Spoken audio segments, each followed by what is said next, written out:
그래서 이제 한옥이 좀 이게 처음 지으신 건가요? 예, 처음. 네. 그래서 여기에 대한 애착은 좀 강하고요. 여기가 이제 보통 한옥을 가보면 네. 이 추춧돌하고 이 기둥부재하고 그 기둥부재하고 여기서 이렇게 보시면 이제 수평이 네. 요 선하고 요 선하고 면이 수평이 되느냐가 되게 중요하거든요. 대부분의 집이 한국의 대부분의 집이 가보면 다 돌아가 있어요. 아, 왜요? 그게 이제 건조되지 않은 목재로 짓기 때문에 네네네. 이 집이 이렇게 돌아가 틀어지는군요. 나무가 틀어져서. 네, 나무 좋은 목재를 잘 선정해서 관리하면 안에 들어오시면 네. 집에서 향기가 나요. 여기 앉아서 빗소리 들으면 신선 노름인데요. 네, 그렇습니다.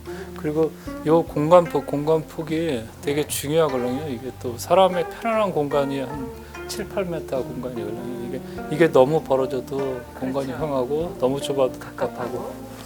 우리가 한옥을 이제 이렇게 보러 다니잖아요. 그럼 어느 집에 딱 가서 그 텐마루에 딱 앉았는데 되게 편안해요. 그러니까 지셨어요? 예, 디귿자로 딱 된 한옥이었는데 예. 그 공간이 7m 50이에요. 딱. 아, 그 어디 책에서 나온 게 아니라 네. 어디 가든 편했는데 네, 질문이 그렇습니다. 7m. 네, 저는 이제 항상 그 골프장에 거리 재는 거리 측정기. 거리 측정기 갖고 가가지고 재고 저쪽보다 비율이 얼마인데 저렇게 아죠 하는데 메모해놨다가 그거를 이제 건축 설계할 때 다 반영을 해서 조명도 여기 조명도 지금 굉장히 이게 뭐냐면 여기 보시면 배선이 하나도 안 보이잖아요. 네. 그런 것들이 이제 설계에서부터 시작해가지고 한옥의 그 미학을 다 살리기 위해서 여기가 이제 별채인데 네. 별채 한옥의 그 온전한 그 미감을 다 느끼면서 할 수 있도록 하고 침대도 이제 저희가 디자인해서 이렇게 앉아 있을 수 있게. 야, 그 이렇게 앉아서 센스시네. 앉아서 저렇게. 예, 밖에서 보면 이렇게 앉았을 때는 이제 기와선하고 요것만 보이게끔 설계를 서서 보면 이제 수영장 이런 거 다 보일 수 있게끔. 이것도 이제 저희가 다 통나무를 이제 해서 탄화시켜서 만든 거. 아, 이거는 네. 태운 네. 거예요, 그럼? 예, 그렇습니다. 색을 입힌 게 아니고 예, 그냥 오직 태운 거예요? 예, 어떻게 태우나요? 여기가 토치로 아, 터치로. 예, 쫙 태운 이 거예요. 광택은요? 이 광택은 여기 이제 태우고 난 다음에 네. 이거 이제 태우면 재가루가 날리잖아요. 네. 그걸 살살 이렇게 쓸어내요. 그런 다음에 칠한 다음에 또 그 살살 또 마른 다음에 또 걷어내요. 그 7번 반복을 하면 이렇게 자연스럽게. 그럼 이게 화학제를 안 썼는데 이 광택이 생겨요? 예, 그렇습니다. 이렇게. 저 스피커를 디자인해서 만드셨다고요? 예, 제가 설계해서. 근데 여기에 부지를 사놓고 300번 오셨다면서요? 제가 땅 매입하는데 한 4년 걸렸거든요. 그 4년 동안 이제 계속 오시면서 어떻게 집을 안 칠 거면 이런 거 계속 구상하면서 이제 곳곳에 돌아다니면서. 예. 그래서 이게 지금 한옥에 다 앉힌 자리가 다 조화롭게 지금 앉힌 그런 터를 그렇게 잡았습니다. 이제 앉아서 그 과정을 한번 들어볼까요? 안녕하세요. 네. 두 분 이렇게 한옥에서 만나뵈니까 정말 반가운데요. 우선 직접 소개 좀 해주시겠어요? 네, 저는 더한옥의 건축주인 조정일이라고 합니다. 네. 감사합니다. 네. 설계도 담당하셨죠? 네, 설계. 예, 저는 이곳에서 한옥을 짓고 있는 대목장 박의준입니다. 아, 반갑습니다. 원래는 IT로 사업을 시작하셨다고 들었어요. 1998년에 네. 스마트 칩으로 해서 시작을 하셨는데 전혀 다른 분야의 일을 시작하신 거잖아요. 왜 한옥이었을까요? 해외 출장을 많이 다니면서 네. 그래서 이제 주말에 비는 시간이 있으면 네. 자연스럽게 이제 뭐 박물관도 가고 미술관도 가고 문화를 이제 그 나라의 문화를 접할 그 시간이 많이 있었고 또 그거를 보면서 이제 대부분이 다 보면 건축 공간이 이제 가장 주요 문화 공간이 다 중요한 건축 공간이에요. 그래서 자연스럽게 건축 공간을 보게 되고 네. 그러면서 이제 그 나라의 삶이 역사 속에 녹아져 있으니까 건축 공간에 자연스럽게 그래서 이제 반추해 보는 거죠. 우리나라 그러니까 한국 문화 공간은 어떤가 이런 식으로 이제 반추해서 보다 보니까 아, 우리나라는 한옥이지. 우리나라 한옥을 한번 관심을 갖고 봐야 되겠다. 이렇게 해서 한옥에 대해서 이제 관심 있게 보러 다니고 네. 보러 다니면서 한옥이 주는 독특한 그 정서적 그런 편안함이 있어요. 있죠.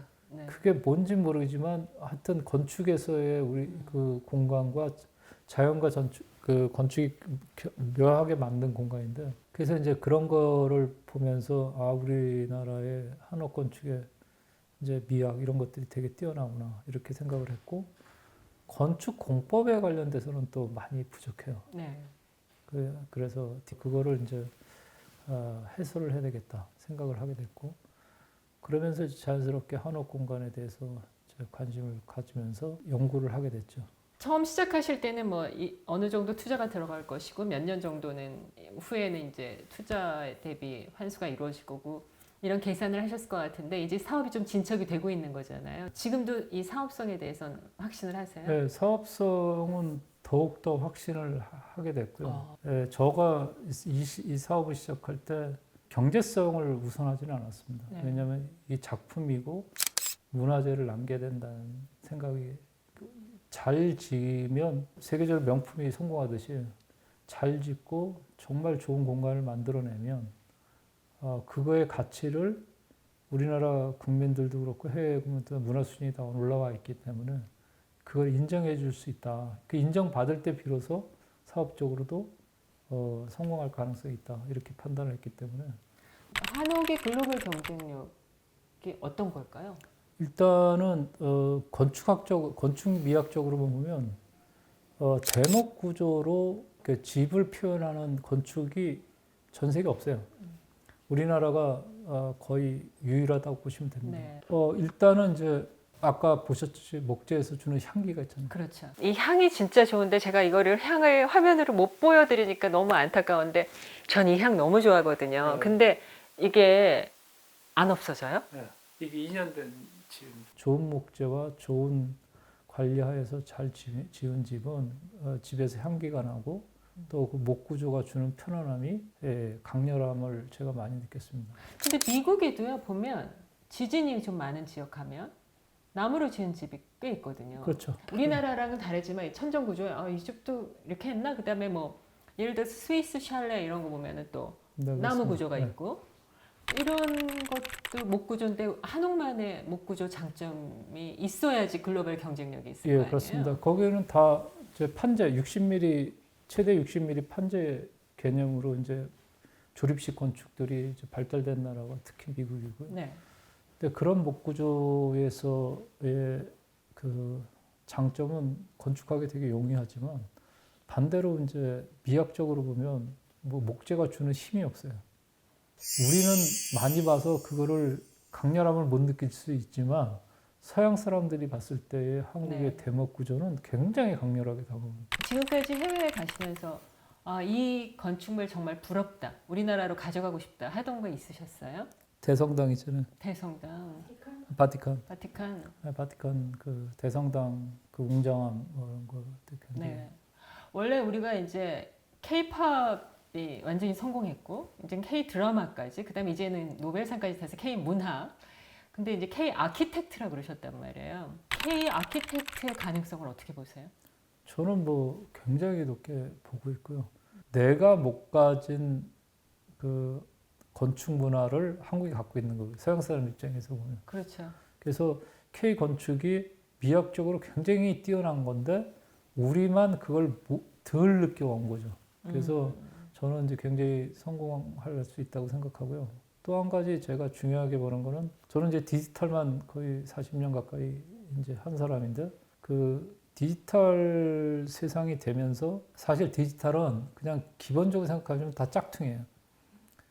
아날로그가 오리지널이어서 그러니까 디지털은 아날로그를 디지타이즈 해가지고 소통하기 편하게 만든 게 이제 디지털 세상인데 디지털 세상이 고도화되면 사람들이 다 메마르고 그러니까 정서적으로 되게 불편하게 돼 있어요. 왜냐하면 다 디지털로 소통하기 때문에 그러니까 그런 세대들이 그런 감성적인 거를 찾을 수 있는 공간은 아날로그 공간이에요. 그렇죠.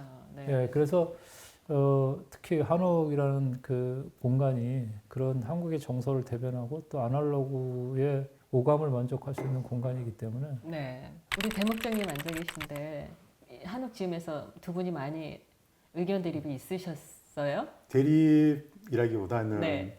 이렇게 말씀하신 것처럼 이렇게 좀 새로운 것들에 네. 좀 찾아가는 그런 좀 과정들이 많았던 것 같아요. 네. 그래서 이게 회장님 보면 이렇게 한옥은 원래 예전에는 네. 이런 말을 되게 싫어하시는데 아, 처음에 이제 회장님이 제시했던 한옥에 대한 네. 그림이 네.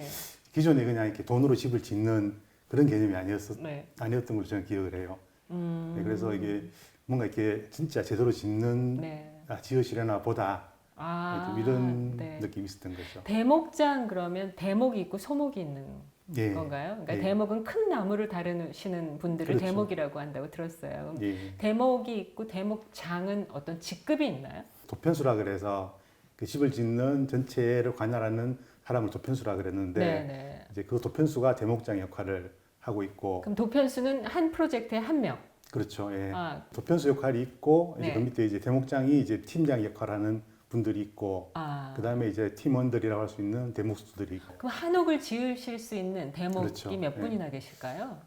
정확하게 뭐 통계는 잘 모르겠지만 네. 한 7, 800명 정도는 되지 않을까요? 800. 예. 그, 800분. 예. 이제 그건 이제 다 말씀하신 거고 네. 맡겼을 때 다 그렇죠. 그걸 리드할 수 있는 분들은 또 그렇게 예. 많지는 않고요. 그런 분은 얼마나 되실까요?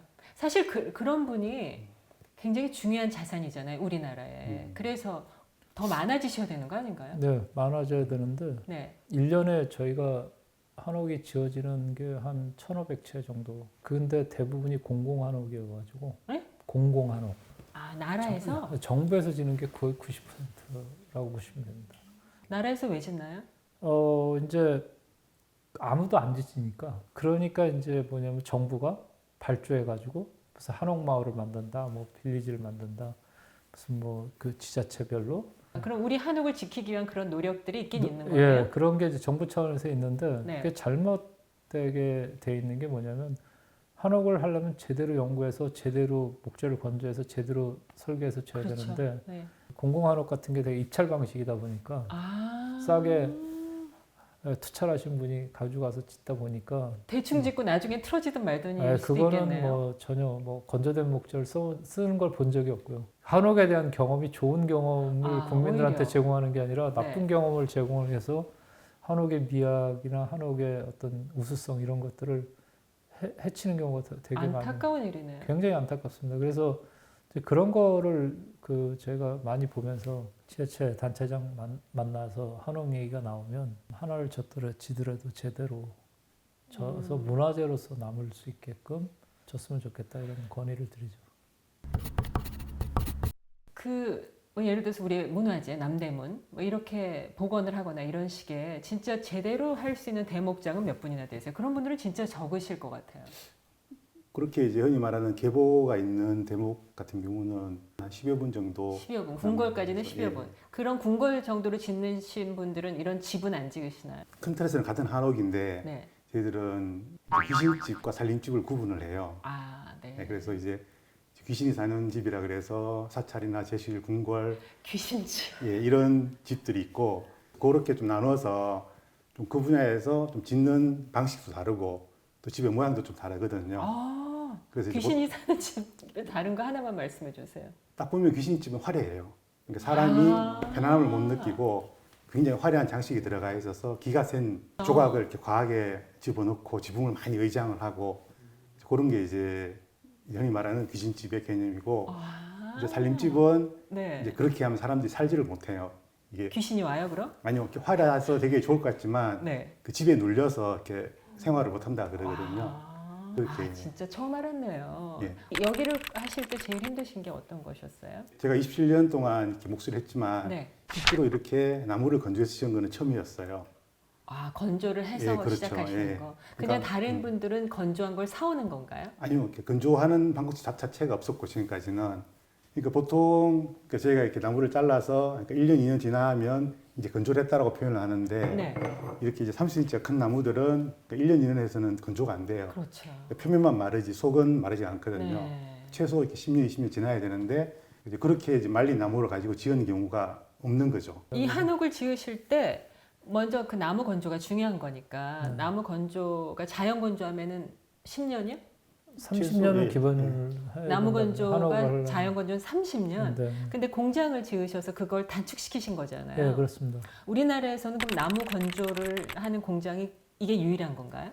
나무 건조는 여러 가지 방식이 있어서 네. 그냥 판재 같은 거는 일반 뭐 목재소나 이런 쪽에도 많이 해요. 네, 네. 그런데 이제 통목을 이렇게 건조하는 거는 저희가 처음이요. 처음으로 저희가 건조연배 개발해서 한 거기 때문에 아, 그래서 목수님하고 저하고 실험도 많이 했지만은 네. 그 사실은 이제 그 목재를 건조할 때 너무 세게 건조하면 탄화가 되고요. 인장 강도나 그런 것들이 약해져서 네. 건축 구조재를 쓸 수가 없습니다. 그래서 음. 그런 서로 건조 장비도 개발하면서 나무의 어떤 그 구조재로서의 특성은 그대로 유지하면서 적당한 정도로. 예, 잘 건조할 수 있는 데이터를 추출해내는 게 이제 저하고 그때 굉장히 많은 실험을 했죠. 그 그래서- 공학을 하셔서 그것도 이점이 있으셨겠어요. 그렇죠. 저는 이제 물리학 전공이니까 아무래도 그런 거에 대해서 쉽게 접근할 수 있었던 거고 일반인인 같은 경우는 아마 이해하기 어려웠어요. 한옥 지을 때 그 제사도 많고 과정도 많잖아요. 뭐 네. 여러 과정이 있던데 그 중에서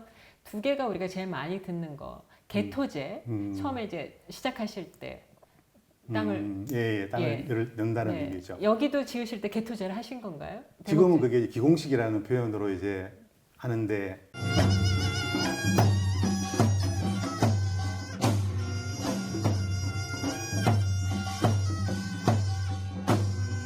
보통 보면 뭐 자동차나 반도체, 의자 이런 거는 만든다라는 표현을 쓰잖아요. 그렇죠. 근데 이제 의식주와 관계되어 있는 것들은 짓는다는 표현을 쓰거든요. 그렇죠. 뭐 농사 밥을 짓는다, 짓는다. 밥 짓는다, 네. 못 짓는다. 네. 그중에 집도 짓는 거에 속해요. 네, 네. 근데 더구나 한옥은 이 짓는 재료가 이렇게 자연에 있는 원목이거든요. 네. 그래서 이게 이제 그냥 돈만 있다고 해서 막 할 수 있는 게 아니라 그렇죠. 네. 실제로 그 자연이 허락하는 만큼만 나무를 구할 수 있고 그래서 이렇게 짓는 과정 매 순간마다 사실은 좀 그런 거에 대한 좀 경건함, 뭐 고마움 좀 이런 걸 표현하는 의식들이 옛날부터 있었던 거죠. 이제 이렇게 지어서 여기가 독립체가 18채, 그 다음에 호텔형으로 예, 그렇습니다. 있잖아요. 예, 근데 사실 여기가 기사가 몇 번 났어요. 그냥 간단히 너무 비싸다. 네, 그래서 우리나라에서는 초고가. 네, 그렇습니다. 예. 지은 사람의 자부심으로 이해가 되기도 하지만 부담도 되시겠어요. 시장의 반응이. 네, 저는 이제 결국은 뭐냐면 네. 저희가 그만한 가치를 제공하느냐, 제공하지 못하느냐 이거에 따라서 달라지는 것 같고. 네. 이게 전체 시작부터 완공까지가 몇 년이죠? 지금 시작이 지금 2016년부터 지금 시작을 한 건데요. 네. 지금 벌써 몇 년? 2027년 완공이면 11년이네요. 예, 그 인허가 과정하고 뭐 이렇게 지금 계속 한 거기 때문에 인허가 과정에서 이제 한 2, 3년 걸렸죠. 이렇게 큰 집을 한옥을 11년 지으셨단 말이에요. 그럼 회장님은 어디 사세요? 저는 그냥 그 32평짜리 그냥 아파트에 사세요? 설마? 주상복합인데. 이거 말이 안 되잖아요. 아니 이렇게 한옥을 지으시고 한옥의 아름다움을 찬양하시고 공간의 중요성을 하시고 왜 아파트에 사세요? 거기는 그냥 잠자는 공간이죠, 그냥. 잠자는 공간이. 집이잖아요, 집. 제 삶이 이렇게 집에서 공간을 즐길 수 있는 만한 여유가 없어서 아 거기는 그냥 수면실. 수면실이 되는 거죠. 그래서 이제 여기 이제 그러니까 저도 더 이런 공간을 갈구하는 거죠. 그럼 앞으로도 계속 집은 수면실로 아, 두실 거예요? 아닙니다. 저도 제 집 하나 멋있게 질 겁니다. 저는 이제 그 한옥을 많은 그 국민들이 정말로 그 이 아름답다라는 거를 경험하지 못한 사람들이 너무 많은 것 같아요. 없으니까요. 네, 그래서 네. 그런 진짜 우리나라 한옥이 아름답고 이 한옥이 정말로 그 우리의 정서를 표현할 수 있는 대표적인 공간이라고 생각하거든요. 네. 그래서 이런 걸 좀 그 많은 분들이 네. 느끼고 그랬으면 좋겠습니다. 그래서 한옥이 우리의 자산이니까 한국만의 자산이니까 잘 만들어지고 잘 지켜지고 그랬으면 참 좋겠어요. 그래서 네. 이렇게 한옥에 진심으로 대하고 계신 두 분께 감사드리면서 앞으로도 지치지 마시고 계속 우리의 한옥을 잘 아름답게 지켜주시길 바랍니다. 오늘 시간 내주셔서 감사합니다. 네, 고맙습니다. 감사합니다. 예, 수고하셨습니다.